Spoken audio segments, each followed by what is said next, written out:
আসসালামু আলাইকুম ভিউয়ার্স। আজকে নিয়ে এসেছি নতুন একটি রেসিপি, গরুর বট রান্না। তো যাই হোক, এই জন্য বাজার থেকে পরিষ্কার করা 2 কেজি বট নিয়ে সেটাকে চুলায় একটু লবণ হলুদ দিয়ে সেদ্ধ করে নিই।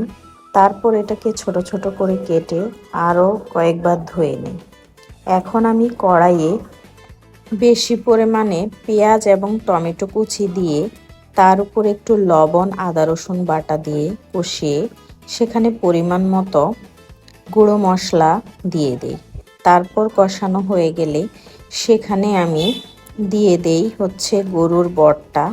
সেটাকে আমি আরও কিছু সময় কষিয়ে নিই। এদিকে আমি গরম মশলা রেডি করি।